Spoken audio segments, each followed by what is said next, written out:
All right, first question. What are your thoughts around PMI? What are your thoughts around PMI becoming involved in the Agile space? I think it's great. I think it's really wonderful that PMI is thinking about what's the right life cycle for a given project. Because you know me, I'm not an evangelist of anything. I really like what's the right life cycle for any given project. Sometimes waterfall is the right life cycle, sometimes iterative, sometimes incremental, sometimes agile.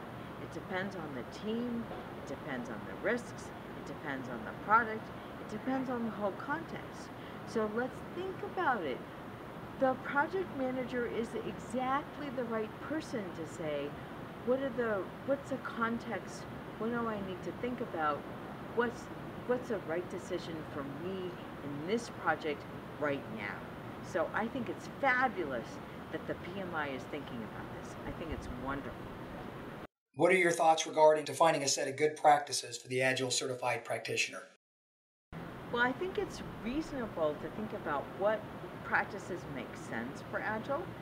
I'm always worried about the preface of good in front of the word practices.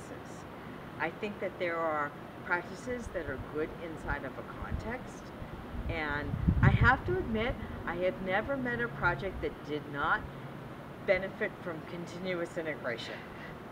I have never met a project that didn't benefit from it. On the other hand, I have not met every single project.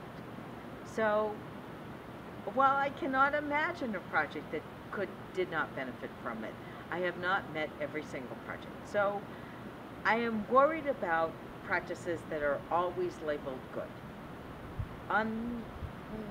So, I have sort of a mixed feeling about labeling practices that are good. On the other hand, saying these practices we know to be good in many situations, think about them, use them, see if they're good. I like that part.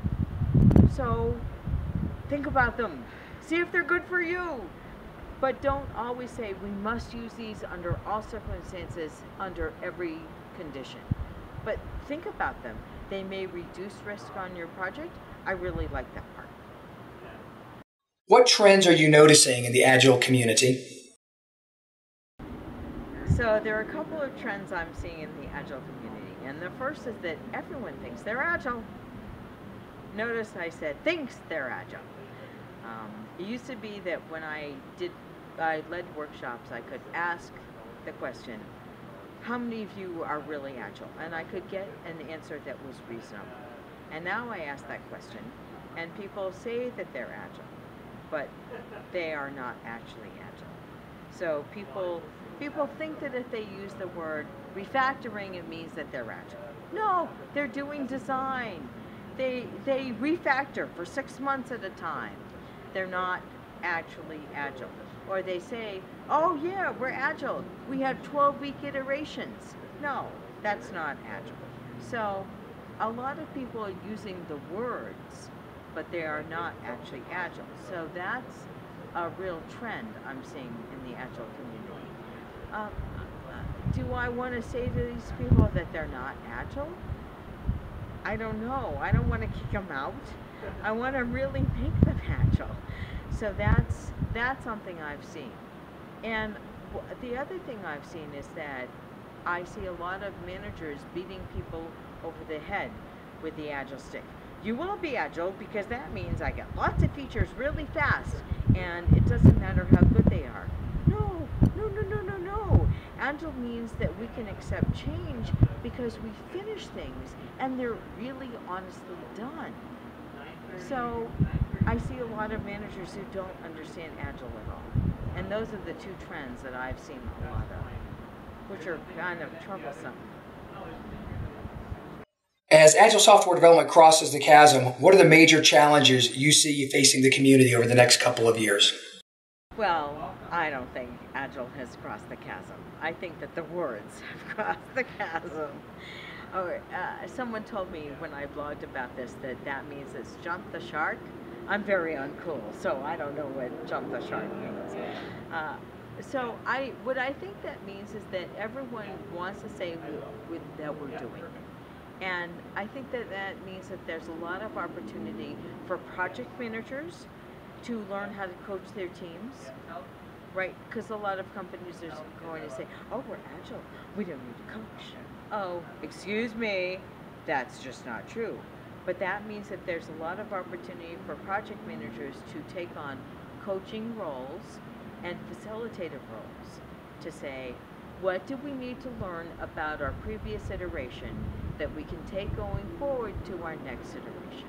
I actually think this is a tremendous time for project managers to really learn how to do the work of a true Agile coach. I think that there's a tremendous opportunity for Agile coaches, but let's face it, the companies are not going to buy Agile coaching. They think they're already Agile. So this is a tremendous disappointment for me, but a tremendous opportunity for project managers. This does not mean that project managers get to be command and control, but really servant leaders, real facilitative servant leaders who help their teams do what needs to be done. So the major challenges are really going to be, how do I help the team really live up to the potential of the team, whether it's really agile, whether it's incremental. You know, a stage delivery life cycle is not quite as good as agile, but really helps. A true iterative life cycle is not as good as agile, but really helps.